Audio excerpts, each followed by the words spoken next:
যেমন সরকারের জবাবদিহিতা ফিরিয়ে আনতে হবে, নির্বাচিত সরকারের মাধ্যমে আপনার কোম্পানিগুলোতেও জবাবদিহিতা আনতে হবে। 25 বছর পূর্তি, অর্থাৎ এটার যে সম্মিলিত প্রচেষ্টার মাধ্যমে ব্যতীত এই জায়গায় আসা সম্ভব না। তার চেয়ে গুরুত্বপূর্ণ হচ্ছে এর 25 বছরে এটা তৃতীয় স্থানে সে পৌঁছেছে। এটা অনেক বড় অ্যাচিভমেন্ট। এবং যে ট্রেন্ডটা আমি দেখতে পাচ্ছি, আমি আলাপ করছিলাম চেয়ারম্যানের সাথে, যে ট্রেন্ডটা আমি দেখতে পাচ্ছি এটা আগামী দিনে সবচেয়ে উপরে যাওয়ার সম্ভাবনা। এবং আমি আপনাদের মধ্যে যে উৎসাহ উদ্দীপনা দেখছি, যে কমিটমেন্ট দেখছি, এবং ম্যানেজমেন্টের মধ্যে যে কমিটমেন্ট দেখছি, সেটা করা সম্ভব। দ্বিতীয় বিষয়টা হচ্ছে যে বাংলাদেশে ইন্স্যুরেন্স সেক্টর, ব্যাংকিং সেক্টর সবকিছু মিলিয়ে আমরা বিগত দিনগুলোতে যেটা দেখেছি, একটা বড় ধরনের লুটপাটের একটা মহা উৎসব চলেছে বাংলাদেশে। এবং ব্যাংক থেকে যে মালিকরা টাকা নিয়ে যাওয়া, ইন্স্যুরেন্স কোম্পানি থেকে বিভিন্ন আবার টাকা বের করা, এই সংস্কৃতিটা পরিপূর্ণভাবে চলেছে বিগত দিনগুলোতে। এবং হাতে গোনা কিছু ব্যাংক, হাতে গোনা কিছু ইন্স্যুরেন্স কোম্পানি যাদের পরিচালক বৃন্দ সততার সাথে পরিচালনা করেছে, তার মধ্যে পপুলার ইন্স্যুরেন্স সেক্টর।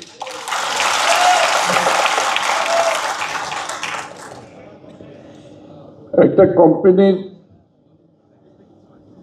একটি সৎ পরিচালক পরিষদ থাকা কত যে গুরুত্বপূর্ণ, এই কোম্পানির জন্য এটা বলার অপেক্ষা রাখে না। যারা ব্যাংক থেকে টাকা নিয়ে গেছে, ইন্স্যুরেন্স থেকে টাকা নিয়ে গেছে, বিভিন্নভাবে টাকা নিয়ে গেছে, এই কোম্পানিগুলো কিন্তু শেষ হয়ে গেছে।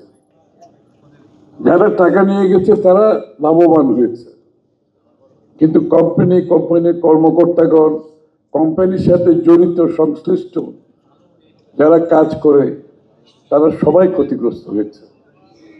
এমনকি ইন্স্যুরেন্স কোম্পানিগুলো যে সমস্ত ব্যাংকে টাকা রেখেছে, অনেকগুলো ব্যাংক কিন্তু টাকা ফেরত দিতে পারছে না। আপনারা ভেবে দেখুন, যারা বীমা করেছে ইন্স্যুরেন্স কোম্পানির সাথে এবং তাদের মৃত্যু হয়েছে কিংবা ক্লেম হয়েছে, ইন্স্যুরেন্স কোম্পানি কিন্তু টাকা ফেরত দিতে পারছে না। অনেক ইন্স্যুরেন্স কোম্পানি, 20টারও অধিক কোম্পানি এরকমই হবে, তাই না? না, টাকা দিতে পারছে না, এরকম বোধহয় 20টার অধিক হবে। টাকা ফেরত দিতে পারছে না, ক্লেমের টাকা। একটা মানুষ যখন একটা ইন্স্যুরেন্স করে, এটা তার সিকিউরিটির জন্য করে, তার নিরাপত্তার, জীবনের নিরাপত্তা, অর্থনৈতিক নিরাপত্তা, তার পরিবারের নিরাপত্তার জন্য ইন্স্যুরেন্স করে। এটা কিন্তু অনেক বড় বিষয়, কিন্তু অনেক বড় বিষয়। সারা জীবনের তার আয় থেকে একটি অংশ সে প্রিমিয়াম দিয়েছে তার অর্থনৈতিক নিরাপত্তার জন্য, তার জীবনের নিরাপত্তার জন্য, তার পরিবারের নিরাপত্তার জন্য। সেই জায়গাটা যখন বাধাগ্রস্ত হয় দুর্নীতির কারণে, লুটপাটের কারণে, আপনি চিন্তা করেন সেই পরিবারের অবস্থা কি হয়। এমনকি সেই ইন্স্যুরেন্স কোম্পানির অবস্থাও খুব খারাপ। ব্যাংকে টাকা রেখেছে, টাকা দিতে পারছে না।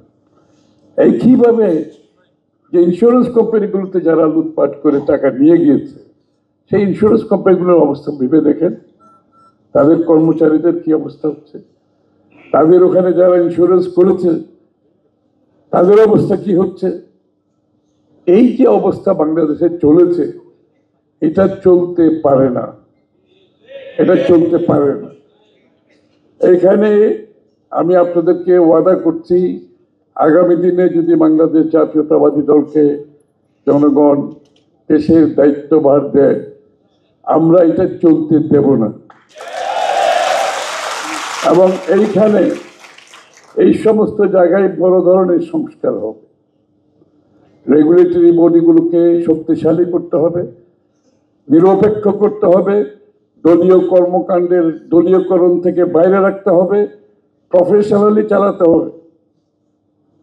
এটার সাথে বাংলাদেশের অর্থনীতি জড়িত, জনগণের স্বার্থ জড়িত, শেয়ার হোল্ডারের স্বার্থ জড়িত, কর্মচারীদের স্বার্থ জড়িত, বিনিয়োগকারীদের স্বার্থ জড়িত। আমাদেরকে এগুলো মাথায় রাখতে হবে। কারণ এই জায়গাটায় যদি সত্যিকার অর্থে সুশৃঙ্খলতা না থাকে, ডিসিপ্লিন না থাকে, তাহলে বাংলাদেশের অর্থনীতি সত্যিকার অর্থে এগিয়ে দিয়ে যাওয়ার কোনো সম্ভাবনা নেই। একটা ভঙ্গুর অর্থনীতিকে আপনি দেখাতে পারেন, উইন্ডো ড্রেসিং করে দেখাতে পারবেন, কিন্তু এটার ফাউন্ডেশন এত দুর্বল হবে, এই ফাউন্ডেশনের উপরে বাংলাদেশের অর্থনীতি গড়ে উঠবে না। তাই আমাদের যে চিন্তা, আগামী বাংলাদেশের অর্থনীতিকে যদি এগিয়ে নিয়ে যেতে হয়, একদিকে ডিরেগুলেট করতে হবে। বাংলাদেশ আবার একটু ওভার রেগুলেটেড কান্ট্রি, এত রেগুলেশন করতে করতে কেউ কোনো কাজ করতে পারে না।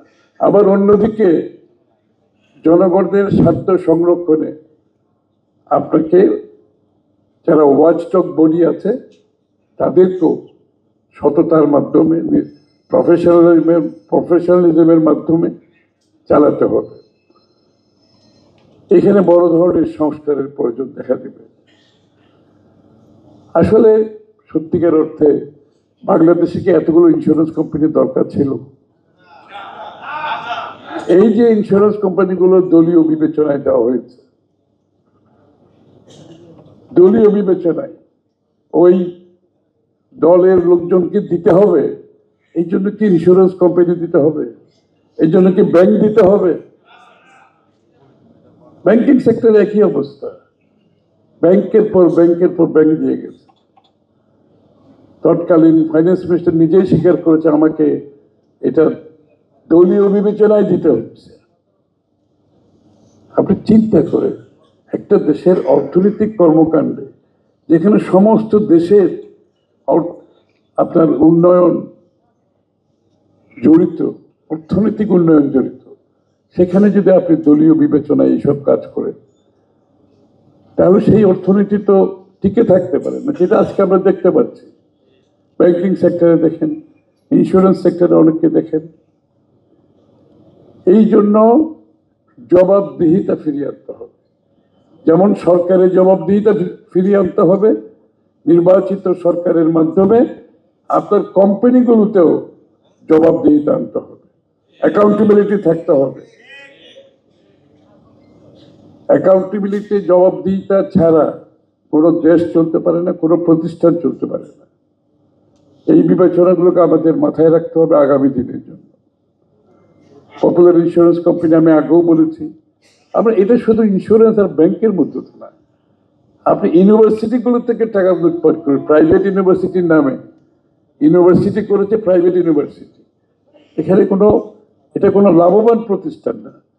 এটা আপনি শিক্ষানুরোগী হিসাবে বিনিয়োগ করবেন দেশের মানুষের শিক্ষার জন্য। সেইখানে পর্যন্ত ইউনিভার্সিটিগুলোতে টাকা পয়সার লুটপাট করে নিয়ে গেছে, আর ইউনিভার্সিটি পর ইউনিভার্সিটি পারমিশন দিয়ে গেছে। এদেরও কিন্তু কোনো জবাবদিহিতা নেই। নিরপেক্ষ, সত্য প্রকাশে আপোষহীন।